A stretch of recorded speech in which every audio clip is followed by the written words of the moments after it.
Hello, hi guys! Magandang hapon sa inyong lahat. This is Rodriguez Pamasagari Channel, a faith healer, also matarder. So ngayong hapon na to, tingnan natin sabihin sa iyo ng ating mga gabay. So this is a weekly gabay for the month of March 1 hanggang March 7 for the sign of Cancerian. So Cancer, Cancer, Cancer, welcome to my channel. Ano kayong messages, advices, and spirit guides ang ating masasaga for today's video?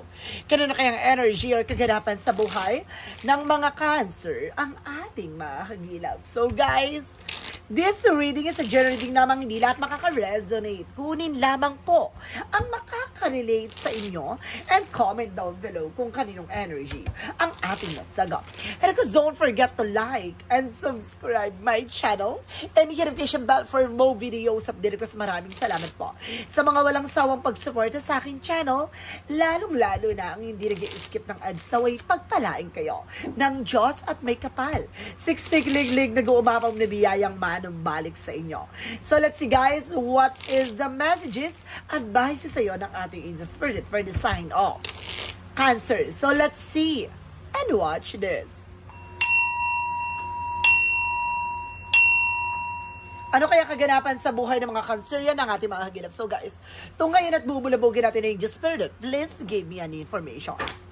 Ano kaya gusto sabihin sa iyo ng ating mga baraha? Okay, so this is the lovers. Oh, it's all about love life. Maaring, kumbaga mayroong pagbagong pag-ibig, no?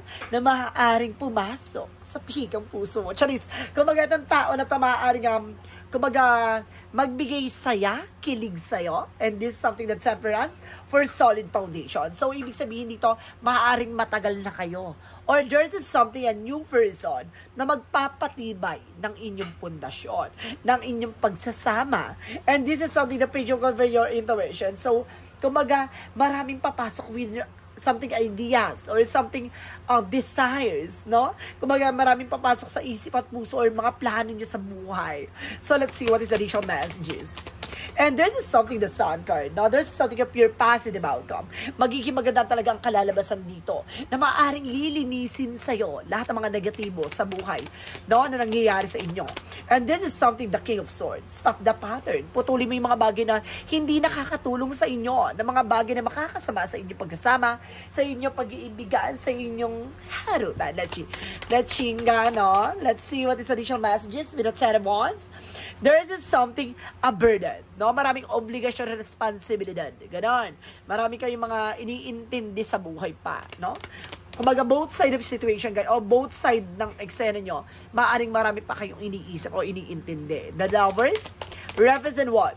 There is a Queen of Swords. Now, there is something na, look at the bigger picture. Or there is something in possibilities, no? Kumbaga sa inyong relasyon, tinitingnan nyo agad yung magiging eksena, no? 10 years, 5 years from now, for asa na kayo situation. Or either, ganun dapat kayong tumingin, no? Paano nyo pagyayabungin ang inyong pagsasama, ang inyong relasyon. So, let's see what is the Temperance.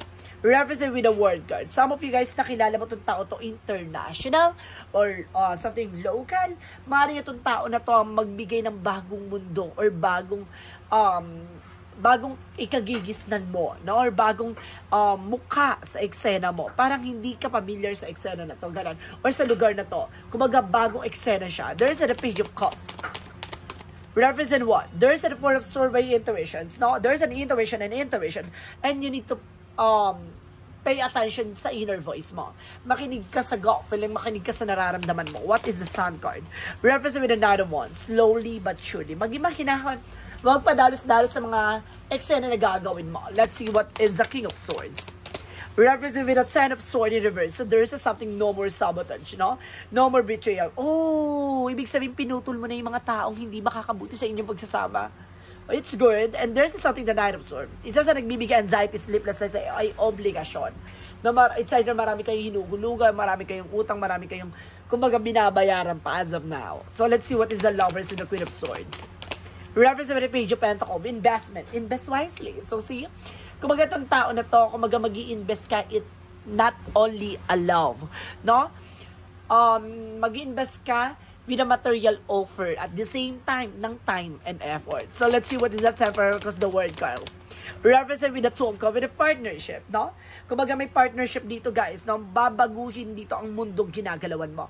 Maaaring magbibigay ng kaugnayan pagdating sa pagsasama nyo. What is the Page of Cups and of course the Four of Swords? Reference with the Moon card at Truth Reveal. Daw talaga ilalantad sa mga bagay na hindi mo pa lubos na nakikita. No? May bagong mukha na maaaring magbigay ng bagong pag-asa. Ito yung sinasabi ko na desires into realities and there's something, a dream coming through with the Moon card. Let's see what is the Sun card and the Knight of Wands. Reference with the Queen of Cups, healing. Nagkakaroon ka ng emotional healing. So, kailangan nyo lang maging kalmado. Kasi the Knight of Wands is very aggressive. And of course, parang sinasabi na wag maging kalmado, no? Eh, yung sinasabi na, nakita mo yan, there's something hard na parang init na init, ganon. Kaya kailangan marunong kang, kumbaga, pababaing ng tensyon, no? Na huwag kang maging padalas-dalas. And the King of Swords because the Ten of Swords in reverse, reference with the Two of Swords in reverse. So something, a choices, or parang sinasabi ito, wala ka na ibang pipiliin pa, kundi ito na. Parang ganon. Let's see what is the Ten of Wands because the Knight of Swords. Reference with the Wheel of Fortune, a turning back. Oh my God, this is something a blast of yours. Maaring kumaga, gumanda na ang takbo ng eksena, sitwasyon mo. Maaring kumaga, swertihin ka na this time. Ang pag-ikot ng ruleta at ikot ng kapalaran mo ay nandito na mismo sa harapan mo na. Ganon. What is the outcome? Ang outcome is the the King of Pentacles. So this is something practicality. So kailangan maging practical ka in the ease of something breakthrough. Magiging matagumpay ka. Kailangan mo lang maging practical sa buhay.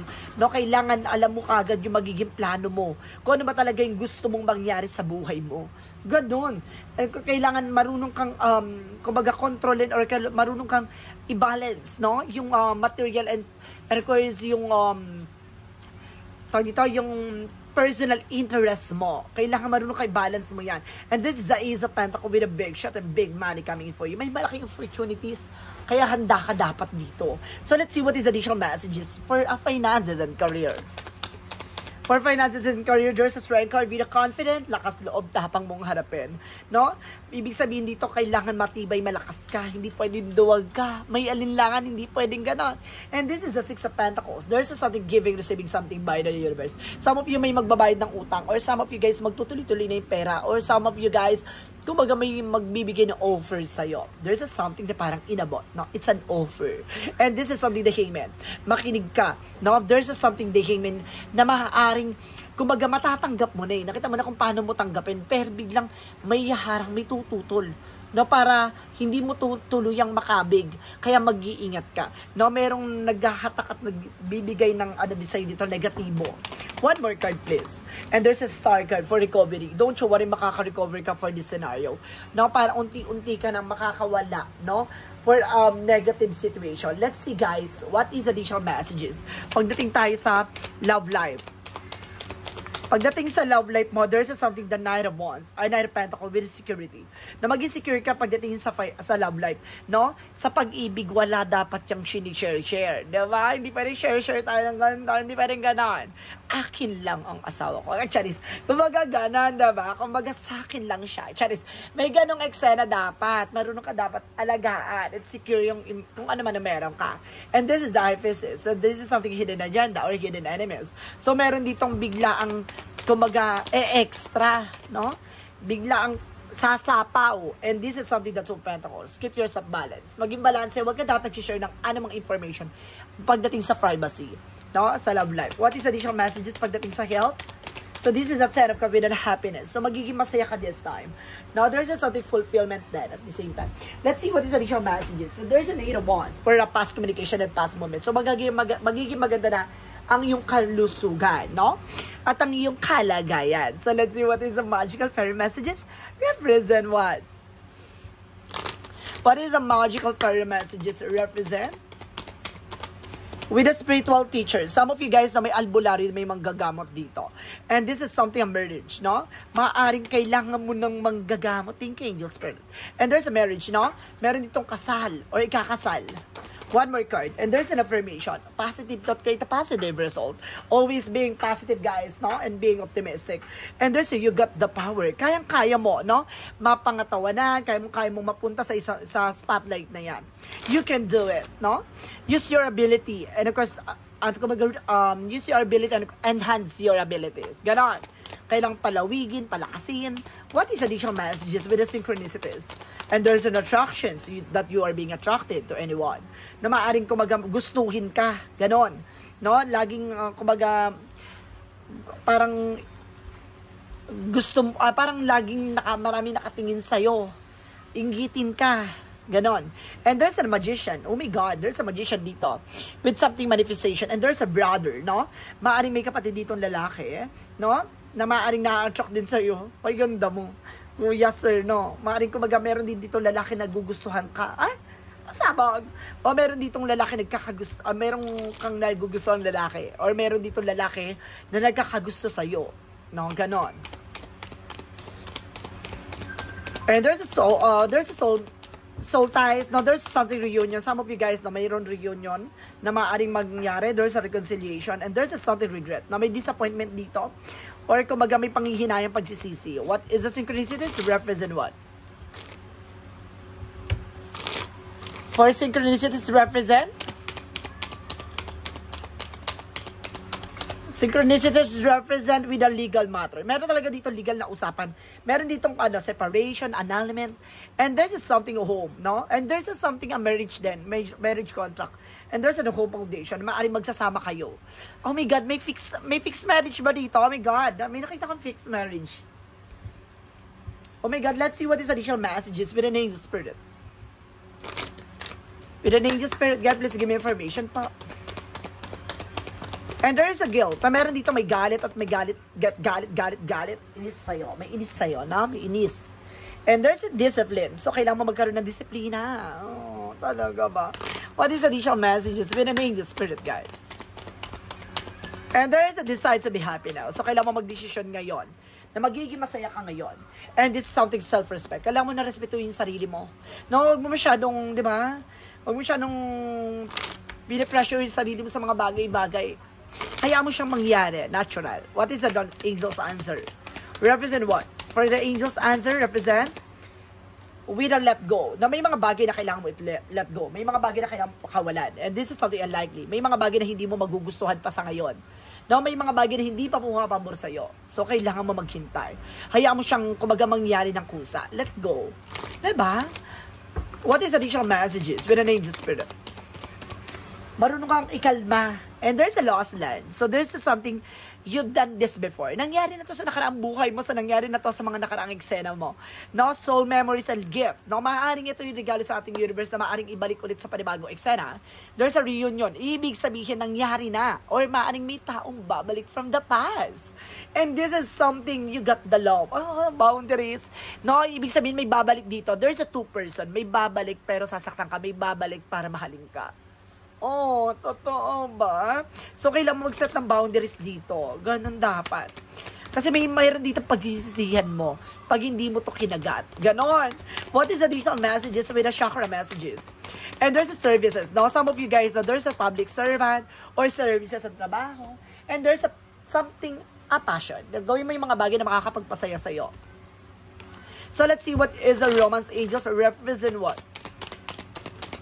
With a romance angels represent, with a give your relationship a chance, no? Kumbaga sa buhay mo, sa relasyon mo, kailangan mo ng chance na magmahal muli, no? Kumbaga kung meron kayong unfinished business, this is the moment, no? To have a chance in another eksena. Ganon. And there's something unrequited love. Meron dito nawalan ng gana. Oh my God! Nawalan ng gana, nawalan ng chemistry, nawalan ng diba? Intimacy. So, let's see what is additional messages. And there is a journey, guys, and trouble. No? May trouble ka talaga dito. And there's something, a unicorn with a trust. So, kailangan mo magtiwala in a God purpose. What is Archangel Raphael messages? Represent what? And there's an improving health. So, some of you guys, mag-i-improve na rin yung health mo. Guys, meron ako may mga sumusubaybay sa akin na bakit ang bilis ko magbasa? Kasi nga sinusundan natin yung bulong. Pag hindi natin nasunod, hindi na natin maiintindihan yung reading na to. No, hindi ako parang kumaga kakapain ko pa yon. So, kailangan tuloy-tuloy siya. Hanggat pumapasok sa akin, tuloy-tuloy lang siya. Diba? Ganun yun. Diba guys? Let's see what is additional messages. Kaya nga, bawat bara tumutugma sa bawat eksena eh. Ganon. And this is something infinite abundance. Magkakaroon ka na kasaganahan dito, no? Mag-uumapaw na biyaya. What is additional messages? With a Monthology. And there is a show the word, the real you. Ipakita mo sa mundo kung sino ka talaga, no? I think, kumbaga ano ka dito, masyado mong, kinikip-kip yung sarili mo, masyadong, hindi ka makawala sa comfort zone, no? Ganon. And there's a time to give rather than take. Mas maganda ikaw nagbibigay oras panahon kaysa yung ikaw yung humihingi, no? Ikaw yung hiningian, ganon. What is additional messages with an energy? Represent what? Adjacent possibilities. No, maraming pinto ang magsasara, maraming pinto ang magbubukas sa bagong opportunity for you. And there's a strategy, no? Gamitin mo tong strategiya para magkaroon ka ng mga bagong opportunities. No, gamitin mo tong strategy na to para kumbaga ipanalo mo tong laban na to. And this is something yin and yang. Maging balance all the time. Now, what is the Jesus loving quote said?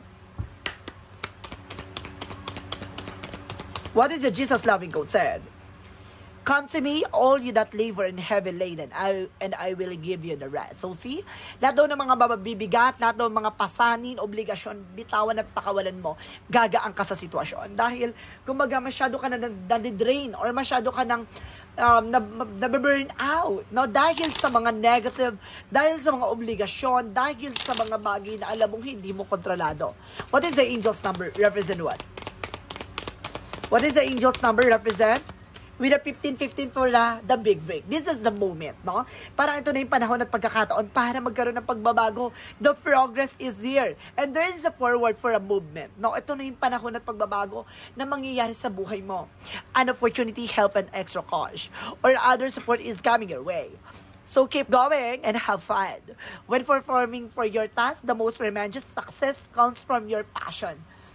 All efforts will be rewarded big time. So see, the more na minamahal mo, the more na gusto mo yung ginagawa mo, the more siya nag-fulfill naturally. Hindi mo piniplis yung isang bagay, hindi mo piniplis yung isang sitwasyon, unti-unti siyang nangyayari ng kusa. Ganun yun. What is the messages of life? Kaya sa madaling salita, sa bawat eksena mahalin mo.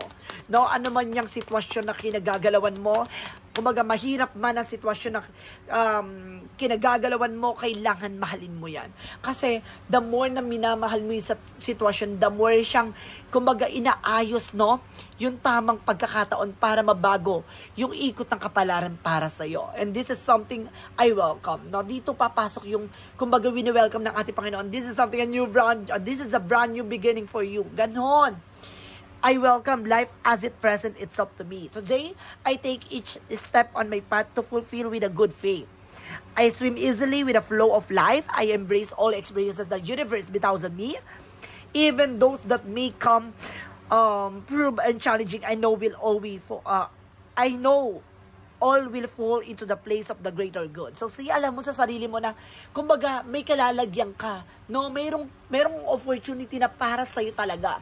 May mga bagay na hindi pa panahon at wala pa sa tamang pagkakataon. Kaya maghanap ka at maghintay ka ng tamang spotlight mo. No, wag mong, kumbaga, inire-replace yung situation mo sa isang situation na alam mong hindi mo pa pinangahawakan. Or, kumbaga, wag mong inilalagay yung sitwasyon mo sa ibang tao. No, buti pa siya, buti pa sa gano'n. Wag mong isipin yon. The more na iniisip mo yun, lalong babagal yung proseso at takbo ng eksena mo. Kaya kailangan mo lang magpatuloy. No, magpatuloy, wag mong isipin na napakabagal ng eksena mo.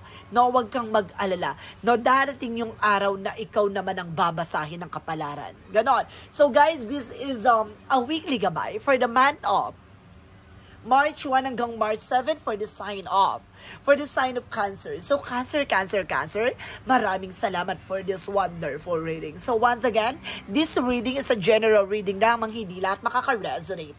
Kunin lamang po makaka-relate sa inyo and comment down below kung kaninong energy ang ating nasagap.